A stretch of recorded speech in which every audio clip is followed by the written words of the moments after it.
Hello दोस्तों, नमस्कार। आज हम बात करेंगे भक्ति और सूफी आंदोलन के बारे में। ये वीडियो आरओ एआरओ के एग्ज़ाम के साथ जो है अन्य एग्ज़ाम के लिए भी मोस्ट इम्पोर्टेंट वीडियो साबित होने वाली है। वीडियो को पूरा देखें और बिना स्किप किए हुए देखें। इससे पहले मैंने जो है अदर टॉपिक, जैसे कि यहाँ पर आप देख सकते हैं दिल्ली सल्तनत का पूरा टॉपिक कवर कराया मेडिवल हिस्ट्री में, ठीक है ना। और इससे पहले जो है गुलाम वंश, मतलब दिल्ली वंश में, दिल्ली सल्तनत में जितने भी वंश हैं, 5 वंश आते हैं स्पेशली, उन सारे वंश को डिस्कस किया हुआ है। प्लीज़ अगर ये वीडियो अच्छी लगे तो आपको मैं आप विश्वास दिलाता हूँ कि इससे पहले वाली वीडियो भी आपको अच्छी लगेंगी। और ये वीडियो 100% गोल्डन कंटेंट है और ये वीडियो जो है आपके लिए मोस्ट इम्पोर्टेंट साबित होने वाली है अगर आप कम समय में और बेस्ट कंटेंट देखना चाहते हैं। तो यहाँ पे जो है हम इस प्रकार से डिस्कस करेंगे जिससे कि कम समय में जो है अधिक से अधिक देखा जा सके। ठीक, देखो सबसे पहले हम बात करें जो है सूफी संप्रदाय के बारे में। सूफी संप्रदाय के बारे में अगर हम यहाँ पे बात करें तो यहाँ पे आप देख सकते हैं, और ये आप देख रहे हैं सूफी संप्रदाय को। ठीक, किसे देख रहे हैं? सूफी संप्रदाय को देख रहे हैं। और इसको जो है 2 भागों में बांटा गया है। यहाँ पे सूफी संतों द्वारा उर्दू भाषा का प्रारंभ किया गया था। ठीक, और यहाँ पे एक बासरा और दूसरा था बेसरा। ठीक, बासरा का मतलब था इस्लामी कानून के समर्थक हुआ करते थे और ये जो है इस्लामी कानून से मुक्त थे। बासरा इस्लामी कानून के समर्थक थे, इस्लाम के जो कानून थे शरिया, ठीक है ना, तो उसको ये फॉलो करते थे। और ये बेसरा जो है, ये जो है इस्लाम कानून से मुक्त हुआ करते थे, ये फॉलो नहीं करते थे।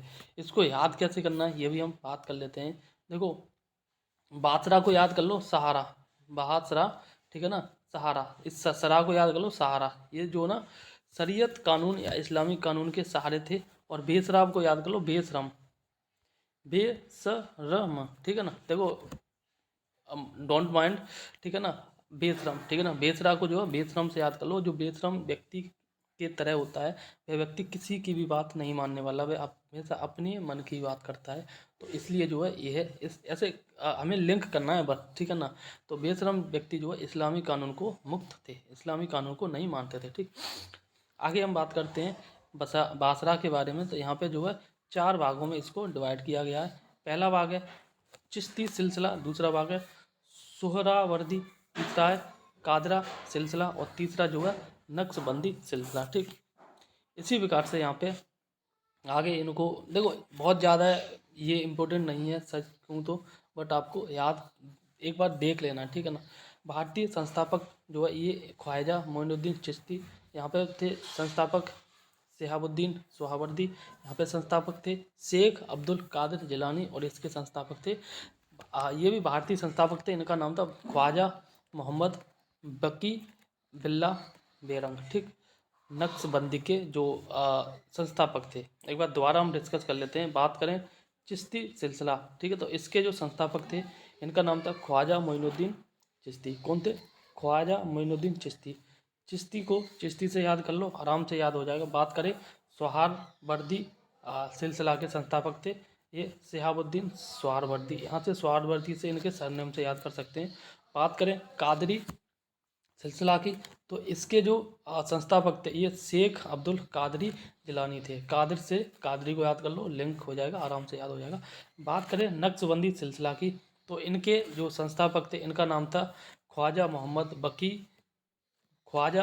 बकी बिल्ला बेरंग। ठीक, अब हम बात करते हैं जो ख्वाजा मोइनुद्दीन चिश्ती के द्वारा स्थापित किया गया संप्रदाय था जिसका नाम था चिश्ती सिलसिला। और इसको जो है 2 भागों में बांटा गया। ठीक, एक दक्षिण का भारत और एक जो है उत्तर भारत, ठीक है ना। इस प्रकार से हम बांट लेते हैं इंडिया को ईस्ट वेस्ट नॉर्थ और दिस इज साउथ, ठीक है ना। नॉर्थ और साउथ में इसको बांट दिया गया। नॉर्थ की अगर हम बात करें तो इसमें जो है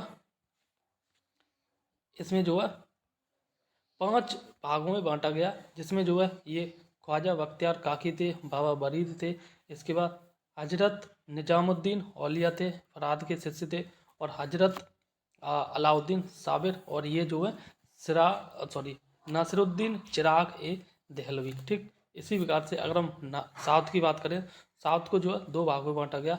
पहले थे बुरहान और दूसरे थे बेगू नहीं सॉरी केसुदराज, ठीक है ना। तो इस प्रकार से इनको देखो, यहाँ पे सबसे इम्पोर्टेंट की बात करें तो ये इम्पोर्टेंट है, जिनका नाम है हजरत निजामुद्दीन औलिया। हजरत निजामुद्दीन औलिया ये सबसे इम्पोर्टेंट है। इनकी कुछ रचनाएं वो मोस्ट इम्पोर्टेंट है, आगे जब आएंगी तब हम इसके बारे में डिस्कस करेंगे। नाउ अब हम बात करते हैं भक्ति आंदोलन का प्रारंभ जो है किसके द्वारा किया गया था। मोस्ट इम्पोर्टेंट क्वेश्चन है, याद कर लेना। भक्ति आंदोलन का जो प्रारंभ है ये अलवार और नैनान संतों के द्वारा किया गया था। इससे पहले अगर आपने हमारी वीडियो देखी होंगी तो आपको मैंने बताया था नैनार में जो है 63 संत थे, ठीक है ना। और इसका जो संबंध था, इसका संबंध है शिव भक्तों से, ठीक है ना। आपको याद हो तो अच्छी बात है। अब हम बात करते हैं कबीर जो किसके शिष्य थे। कबीर जो है रामानंद के शिष्य थे, या फिर हम कह सकते हैं कि रामानंद के जो शिष्य थे वो कबीर जी थे, ठीक। और कबीर कबीर जो थे वो निरंकार परमेश्वर को मानने वाले थे, ठीक है ना। और वो जो साकार परमेश्वर है, ठीक है ना, उनको में विश्वास नहीं करते थे। यहाँ पे आगे कहा गया है कि बुद्ध और मीराबाई के जीवन दर्शन में मुख्य समानता यह है कि यह दोनों का मानना है कि संसार जो दुखपूर्ण है। मीरा भी कहती थी संसार दुखपूर्ण है, और भगवान बुद्ध भी कहते थे कि संसार जो है दुखपूर्ण है। एक क्वेश्चन बन सकता है कि मीरा और भगवान बुद्ध के जीवन दर्शन में क्या समानता देखने को मिलती है। तो दोनों का मानना था कि जो संसार है वह दुखपूर्ण है, ठीक। अब हम बात करते हैं नेक्स्ट क्वेश्चन की। तो यहाँ पे कह रहा है कि रामानुज के अनुयायियों को क्या कहा जाता है। रामानुज के अनुयायी को जो है क्या कहते हैं, वैष्णव। रामानुज के अनुयायी को क्या कहते हैं, वैष्णव। वही बात करें कबीर एवं धर्मदास के मध्य जो है संवादों के संकलन का शीर्षक जो अमरमूल है। ये इंपॉर्टेंट क्वेश्चन है, डबल स्टार लागे के चलना।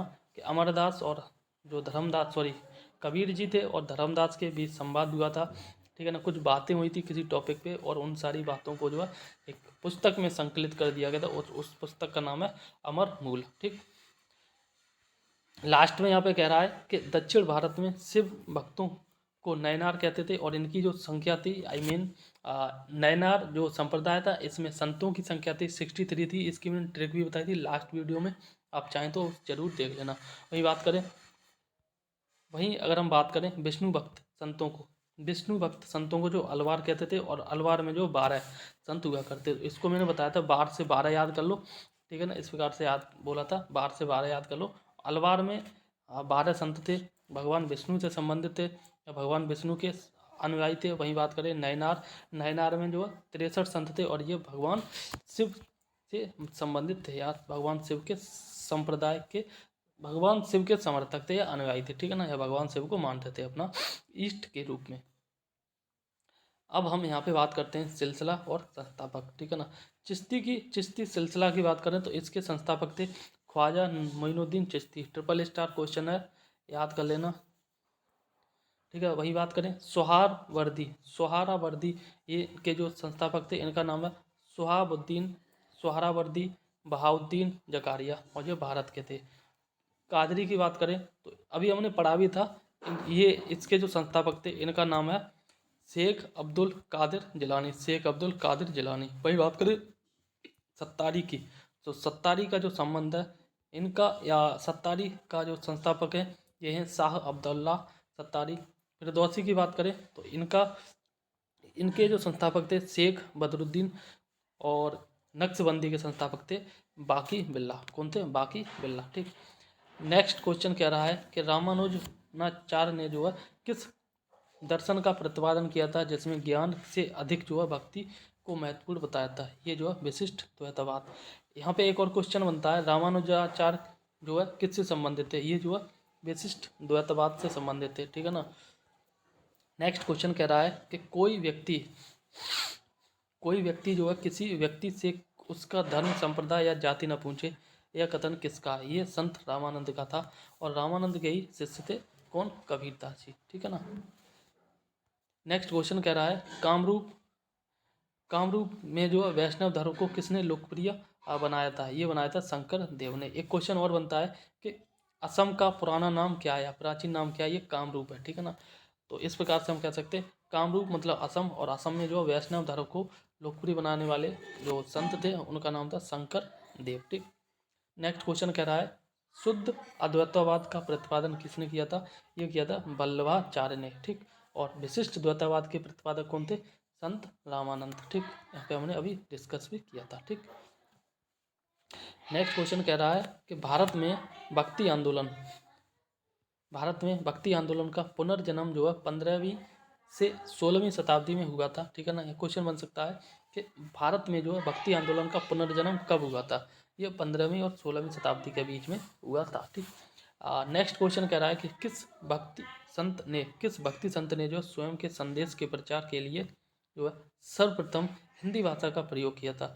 ये किया था रामानंद ने। ठीक, नेक्स्ट क्वेश्चन कह रहा है बीजक के रचयिता कौन थे? ये क्वेश्चन कबीरदास जी थे। कबीरदास जी ने की जो रचनाएं बीजक में संकलित की हुई, ये क्वेश्चन डबल स्टार मान के चलो, कई बार बन जाता है पर अक्सर नहीं बनता है। नेक्स्ट क्वेश्चन कह रहा है संपूर्ण भारत में भगवान शिव की प्रतिष्ठा में कितने ज्योतिर्लिंग स्थापित हैं? ठीक है ना, तो ये 12 हैं। कितने? 12। नेक्स्ट क्वेश्चन कह रहा है गुरु नानक का जन्म कहाँ पे हुआ था? गुरु नानक का जन्म जो है ये ननकाना साहिब हुआ था, और ननकाना साहिब जो आज की डेट में पाकिस्तान में, और ये तलवंडी। ठीक, नेक्स्ट यहाँ पे बात की जा रही है सूफी संत और उनको मिली उपाधियाँ।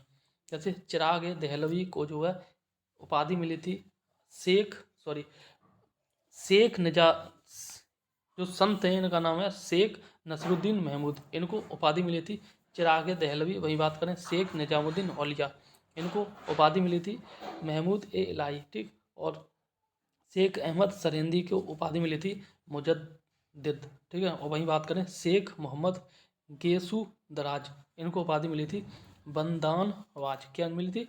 बंदानवाज। इसमें सबसे इम्पोर्टेंट जो है ऊपर के दो हैं।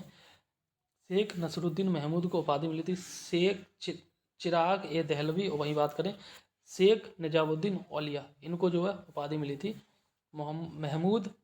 महबूब ए इलाही। क्या मिली थी? महबूब ए इलाही। ठीक, अब हम बात करते हैं नेक्स्ट पेज पे। यहाँ पे हम डिस्कस कर लिया है कि नैनार जो है भगवान शिव से संबंधित थे, इनमें 63 संत थे। वहीं बात करें अलवार में जो 12 संत थे, और ये विष्णु से संबंधित थे। ठीक, देखो यहाँ पे एक मैप दे रखा है। ठीक है ना, मैप में यहाँ पे जो है ये डिस्कस किया हुआ है।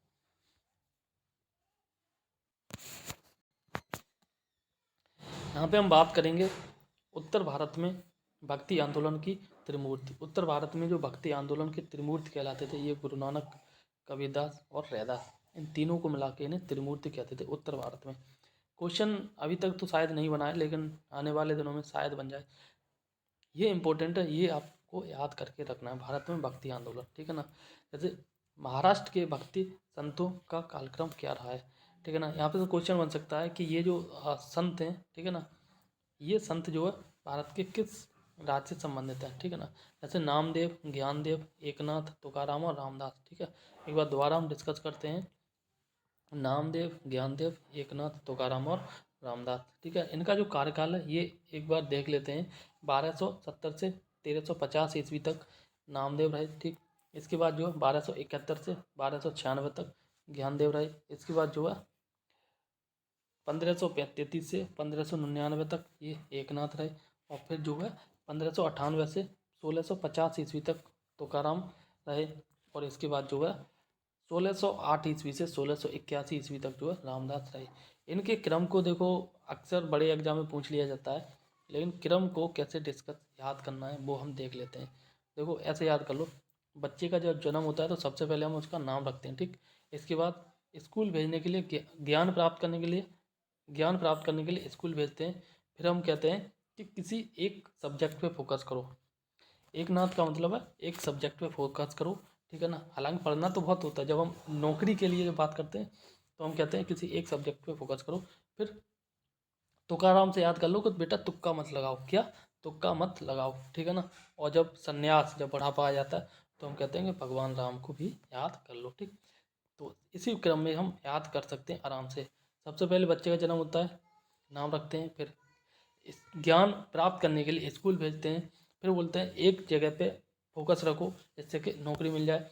जब हम तुक्का लगाते तो बोलते तुक्का मत लगाओ, और सबसे अंत में संन्यास प्राप्ति के समय बोलते हैं कि भगवान का भी नाम याद कर लो। तो नामदेव, ज्ञानदेव, फिर उसके बाद एकनाथ, तुकाराम और रामदास। ठीक, इस प्रकार से इनका क्रम है। यहाँ पे मैप पे दिखाया गया, यहाँ पे आप देख सकते हैं, ठीक है ना, कौन सा संत जो भारत के किस कोने में जन्म लिया था, इस संबंधित है। अब हम बात करते हैं इसके बारे में, मोस्ट इंपोर्टेंट क्वेश्चन है। और यहाँ से एक क्वेश्चन बना था 2022 में पीसीएस में, मुझे आज भी एग्जाम वो क्वेश्चन याद है। और वो क्वेश्चन मुझे मेरा सही हुआ था, रीज़न था कि मैंने जस्ट एग्ज़ाम से पहले याद किया था, मतलब पढ़ा था, ठीक है। लेकिन जनरली एग्ज़ाम से जस्ट पहले पढ़ा हुआ कुछ भी फंसता नहीं है, लेकिन वो एक चांस होता है कई बार, ठीक है ना, तब फंस जाता है। खैर, यहाँ पे बात कर रहे हैं प्रमुख मत एवं उनके प्रवर्तक, ठीक है ना। मैं बताऊंगा यहाँ पे जो कौन सा क्वेश्चन आया था। प्रमुख मत एवं उनके प्रवर्तक, जैसे अद्वैतवाद की बात करें तो अद्वैतवाद के संस्थापक कह सकते हैं या प्रवर्तक कह सकते हैं, ये शंकराचार्य थे, ठीक। वहीं बात करें विशिष्ट अद्वैतवाद, ये जो थे रामानुजाचार्य। यहाँ पे क्वेश्चन वो था, वो क्वेश्चन मिलाने वाला था कि अद्वैतवाद से संबंधित कौन है, इनसे संबंधित कौन है, इस प्रकार से क्वेश्चन था, ठीक है ना। हालांकि यहाँ पे तो सीधे सीधे दे रखे हैं, तो उसका जो क्वेश्चन का सही आंसर था विशिष्ट अद्वैतवाद को हमने रामानुजाचार्य से संबंधित, ये मुझे याद था। और यहाँ पे ट्रिक किया, यहाँ पे जब मिलाया तो पूरा क्वेश्चन वो सही हो गया था, ठीक। खैर, अब हम यहाँ पे डिस्कस करते हैं आगे। अद्वैतवाद से संबंधित शंकराचार्य थे, विशिष्ट द्वैतवाद से संबंधित रामानुजाचार्य थे, द्वैतावाद से संबंधित जो है निम्बार्क थे, शुद्ध द्वैतावाद से संबंधित जो है वल्लभाचार्य थे, और द्वैतवाद से संबंधित ये थे आपके माधवाचार्य, ठीक है। वही बात करें भेदावाद से संबंधित भास्कराचार्य थे, और शैव विशिष्टाद्वैत से संबंधित श्रीकंठ थे, अचिंत्य भेदवाद से संबंधित बलदेव थे, और वीर शैव विशिष्ट द्वैतवाद से संबंधित जो है श्रीपति थे। कौन थे? श्रीपति। और अभिभाग द्वैत से संबंधित ये थे आपके विभाग भिक्षु। कौन थे? विभाग भिक्षु, ठीक। अब हम यहाँ पे बात करेंगे संत व उनके संप्रदाय। संत व उनके संप्रदाय इंपॉर्टेंट है, याद कर लेना, ठीक है ना। जैसे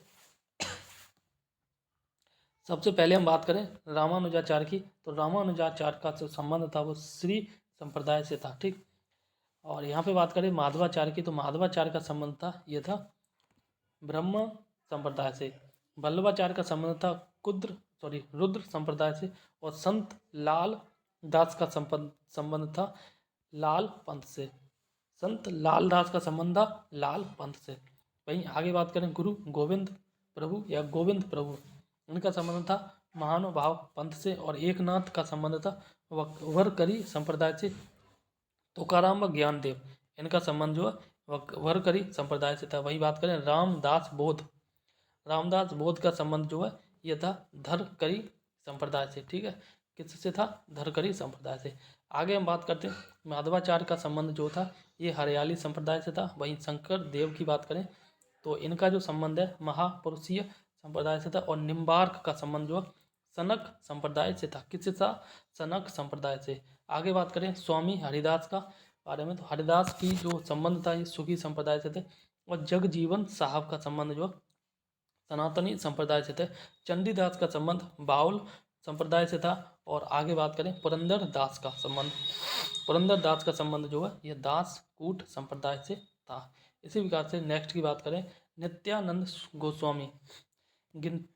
गोस्वामी का संबंध जो है ये चैतन्य पंथ से था। गुरु नानक जी का संबंध जो है सिख संप्रदाय से था। और दादू दयाल का संबंध जो है दादू पंथ व निपक्ष संप्रदाय से था। वहीं बात करें हित हरिवंश का संबंध जो है राधा वल्लभ संप्रदाय से। और रामानंद का संबंध जो है रामवत संप्रदाय से था। इसी प्रकार से जो है आगे बात करें श्रीचंद की बात करें, ये गुरु नानक के पुत्र थे। इनका जो संबंध था ये उदासी संप्रदाय से था। और जयनाथ का संबंध विष्णुई संप्रदाय से था। वहीं निरंजन की बात करें तो ये कन्या रंजनी संप्रदाय से था। और रैदास की बात करें तो ये राय दासी संप्रदाय से संबंधित थे। इंपॉर्टेंट है बट मोस्ट इंपॉर्टेंट नहीं है, ठीक। अब हम बात करते हैं भक्ति आंदोलन के बारे में आगे। तो दक्षिण में भक्ति आंदोलन से संबंधित यहाँ इंपॉर्टेंट क्वेश्चन है, ठीक है ना। तो दक्षिण में जो है भक्ति आंदोलन को विष्णु भक्त और शिव भक्त दो भक्तों में बांटा गया, ठीक है ना। विष्णु भक्त को अलवार कहा जाता है और शिव भक्त को जो है नैनार कहा जाता है। शिव भक्त में नैनार संतों की संख्या 63 थी और अलवार संतों की संख्या 12 थी, ठीक। इतना हम अभी डिस्कस कर चुके हैं। आगे बात करें तो यहाँ पे जो अलवार संतों की बात की गई है, अलवार संतों की, इसमें जो संतों की विभाजित किया गया है ये है नम्मालवार, मधुर, कवि, अंडाल और कुलशेखर, ठीक है ना। और अंडाल ये महिला थी, क्या थी, महिला। इनके नेक्स्ट की बात करें तो नहीं, ये इतना ही है। अब हम बात करेंगे शिव भक्त में नयनार की। तो नयनार को भी यहाँ पे 4 भागों में बांटा गया है, जैसे निरूना, बुक्स, बुक्कर, सु अप, ठीक है ना, अपर, और ये तिरुज्ञान, संबंदर और सुंदरवन मूर्ति, सुंदर मूर्ति और मणिक। ये बात है। देखो ये सब इंपॉर्टेंट नहीं है, बस आपको इतना याद कर लो। क्वेश्चन यहाँ से बनता है कि विष्णु भक्त का संबंध अलवार से था, इनमें संतों की संख्या 12 थी। शिव भक्त का संबंध नयनार से था, या नयनारों का संबंध शिव भक्त से था, और अलवारों का संबंध जो विष्णु भक्त से। और नयनारों में जो संतों भक्तों की या संतों की संख्या 63 थी। इतना याद कर लो, बस इतना काफ़ी है। अब हम बात करते हैं गुरु नानक देव ने जो है सिख धर्म की स्थापना जो है किसके शासनकाल में की थी। ये जो की थी सिकंदर लोदी के शासनकाल में। सिकंदर लोदी का शासनकाल जो है ये 39 से जो है, और ये करीबन आगे 39 और 40 में इसने स्टार्ट किया, तो आगे 15 साल तक करीब शासन किया था। फिर इनका जो ये 1539 1540 की बात है, ठीक है ना। और इन्होंने फिर हुमायूं ने इनको हरा दिया। फिर हुमायूं ने पुनः इसमें जो है मुगल शासन की स्थापना कर ली थी। जब मुगल शासन आएगा तब इनके बारे में अच्छे से डिस्कस करेंगे, ठीक है ना। नहीं यार, गड़बड़ कर दिया ये, सॉरी यार, ये सिकंदर लोदी, ये लोदी वंश या गुलाम वंश से संबंधित था, ठीक है ना। हम बात कर रहे थे अभी शेरशाह सूरी की, तो वो शेरशाह सूरी थी, ठीक है ना। Sorry for that mistake. अब हम बात करेंगे जो चैतन्य महाप्रभु की। चैतन्य महाप्रभु ये जो है वैष्णव संप्रदाय से संबंधित है। वहीं बात करें तुलसीदास जी के बारे में, तो तुलसीदास जो है शासक के समकालीन, किस शासक के समकालीन थे। तुलसीदास जी जो अकबर या जहांगीर के शासनकाल से संबंधित, ये इंपॉर्टेंट क्वेश्चन है। तुलसीदास जो है अकबर के शासनकाल में, ठीक। नेक्स्ट क्वेश्चन कह रहा है कि किस सूफी संत के विचारों को जो है सिखों के धर्म ग्रंथ आदि ग्रंथ में जो है संकलित किया गया। ये किया गया फरीदुद्दीन गंज ए सकर, ठीक है ना। ये बाबा फरीद के नाम से भी इनको जानते हैं। नेक्स्ट क्वेश्चन कह रहा है, और ये कह रहा है कि मध्यकालीन भारत में जो है संत रामानंद का जन्म 1299 ईस्वी में हुआ था, ठीक। कब हुआ था, 1299 ईस्वी में। नेक्स्ट क्वेश्चन कह रहा है ईस्टर त्यौहार के पीछे जो है ईसाइयों की भावना क्या थी। तो इनकी जो भावना थी ये थी सूली पर लटकाए जाने के बाद इसी दिन ईसा मसीह को पुनर्जीवित हुए थे, ठीक है ना। नेक्स्ट क्वेश्चन कह रहा है भक्त तुकाराम जो किस मुगल सम्राट के समकालीन थे। जहांगीर के समकालीन थे। और अभी हमने बात की थी कि जो तुलसीदास थे, ये तुलसीदास जो है अकबर के समकालीन थे, ठीक। इसी प्रकार से बात करें भारत में चिश्ती सूफी संत को जो किसने स्थापित किया था। ये स्थापित की थी ख्वाजा मोइनुद्दीन चिश्ती ने, ठीक। नेक्स्ट क्वेश्चन कह रहा है सूफी संत इनका नाम है मोइनुद्दीन चिश्ती, की यह मानता था कि संगीत जो है ईश्वर के निकट पहुंचने का एक साधन है। संगीत जो है ईश्वर के निकट पहुंचने का एक साधन है। नेक्स्ट क्वेश्चन कह रहा है कि ईश्वर जो है केवल मनुष्य के सद्गुण को पहचानता है तथा उसकी जाति नहीं पूछता है। आगामी दुनिया में कोई जाति नहीं होगी। यह सिद्धांत किस भक्ति संत का था। यह था गुरु नानक जी का, ठीक। यहाँ पे लास्ट में कह रहा है सनकादि संप्रदाय के वैष्णव संत जिनका नाम था निम्बकाचार्य। और निम्बकाचार्य ने जो है द्वैतवाद का प्रतिपादन किया था, ठीक। अब हम बात करते हैं इसके नेक्स्ट पे, और यहाँ पे कह रहा है रामचरितमानस नामक ग्रंथ के रचयिता कौन थे। तुलसीदास थे। तुलसीदास जी जो है अकबर के समकालीन थे। नेक्स्ट कह रहा है प्रसिद्ध सूफी संत हाजी वारिस अली शाह, क्या नाम है इनका, हाजी वारिस अली शाह जो है की मजार जो है कहाँ पर स्थित है। इनकी मजार जो है ये देवा शरीफ में स्थित है, बाराबंकी उत्तर प्रदेश, ठीक। नेक्स्ट क्वेश्चन कह रहा है शेख निजामुद्दीन औलिया जो है किसके शिष्य थे। ये शेख निजामुद्दीन औलिया जो बाबा फरीद के शिष्य थे। शेख निजामुद्दीन औलिया की दरगाह कहाँ पे स्थित है। हजरत निजामुद्दीन दिल्ली में स्थित है। इंपॉर्टेंट क्वेश्चन है दोनों क्वेश्चन जो है ट्रिपल स्टार क्वेश्चन है कि बाबा फरीद के शिष्य शेख निजामुद्दीन औलिया की दरगाह ये है दिल्ली में, ठीक है। दिल्ली के कहाँ पे, हजरत निजामुद्दीन में, ठीक। नेक्स्ट क्वेश्चन कह रहा है, और ये कह रहा है कि सिखों के धर्म ग्रंथ, क्या नाम है, सिखों के धर्म ग्रंथ, इनका नाम है आदि ग्रंथ में जो शेख फरीदुद्दीन गंज ए सकर, इनको जो है बाबा फरीद के नाम से भी जानते थे। सूफी संत के विचारों को भी संकलित किया गया है, ठीक। नेक्स्ट क्वेश्चन कह रहा है कि प्रसिद्ध संत सलीम चिश्ती जो है कहाँ के निवासी थे। ये जो है फतेहपुर सीकरी, आगरा के निवासी थे। और आगरा में जो फतेहपुर सीकरी का निर्माण जो किसने कराया था, अकबर ने कराया था, ठीक। इसी प्रकार से नेक्स्ट क्वेश्चन कह रहा है कि शेख उल हिंद पदवी जो है किसे प्रदान की गई थी। ये प्रदान की गई थी शेख सलीम चिश्ती को। ईसा मसीह का जन्म जो है कहाँ हुआ था, ये हुआ था बेथलहम कहाँ पे, वर्तमान फिलिस्तीन को बोलते हैं, ठीक है ना। यहाँ पे आगे कह रहा है ईसाइयों द्वारा गुड फ्राइडे इसलिए मनाया जाता है क्योंकि इस दिन जो है ईसा मसीह को सूली पर चढ़ाया गया था, ठीक है ना। इसी दिन जो है ईसा मसीह को सूली पर चढ़ाया गया था और इसीलिए जो ईसा लोग जो है गुड फ्राइडे मनाते हैं। यहाँ पे नेक्स्ट कह रहा है सूफीवाद सिलसिले में कौन सा सिलसिला संगीत के विरुद्ध है। कौन सा सिलसिला जो है संगीत के विरुद्ध है, और ये है नक्शबंदी। कौन सा, नक्शबंदी, ठीक। नेक्स्ट क्वेश्चन कह रहा है किस सूफी संत ने किसने कृष्ण को औलिया के रूप में माना। ये माना है शाह मोहम्मद गौस ने। वही नेक्स्ट क्वेश्चन कह रहा है कि 12 मासा के रचयिता कौन थे। 12 मासा के रचयिता थे मलिक मोहम्मद जायसी। कौन थे, मलिक मोहम्मद जायसी, ठीक। इसी प्रकार से नेक्स्ट क्वेश्चन कह रहा है कि दारा सिकोह के द्वारा लिखित पुस्तक, इस पुस्तक का नाम है सिर ए अकबर, ठीक है ना, के शीर्षक के अंतर्गत जो उपनिषदों का फारसी में अनुवाद किया गया था, ठीक। दारा सिकोह ने उपनिषदों का फारसी में अनुवाद किया था और उपनिषदों का नया नाम दिया गया था सिर ए अकबर, ठीक है ना। इम्पोर्टेंट है, याद कर लेना। नेक्स्ट क्वेश्चन कह रहा है कि कृष्ण जीवन परक प्रेम वाटिका, कृष्ण जीवन परक प्रेम वाटिका काव्य की रचना जो है ये की थी रस खान ने, ठीक। नेक्स्ट क्वेश्चन कह रहा है निजामुद्दीन औलिया ने भेंट करने से किस सुल्तान से इनकार कर दिया था। ये अलाउद्दीन खिलजी, ठीक है। इसी प्रकार से नेक्स्ट क्वेश्चन कह रहा है आदि शंकराचार्य के द्वारा स्थापित 4 पीठ हैं, ठीक है ना। इंपॉर्टेंट है, याद कर लेना। आदि शंकराचार्य ने पूरे भारत में कुल 4 पीठ को स्थापना की थी। और एक क्वेश्चन और बनता है कि ज्योतिर्लिंगों की संख्या कितनी है। तो इनकी जो संख्या 12 है और ज्योतिर्लिंग भगवान शिव से संबंधित है, ठीक है ना।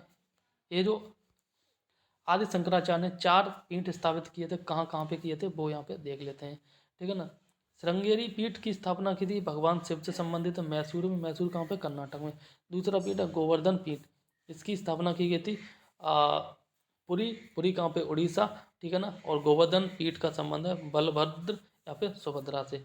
वही बात करें शारदा पीठ की स्थापना की गई थी कृष्ण से संबंधित है, और शारदा पीठ द्वारका में स्थापित की गई थी गुजरात में, ठीक।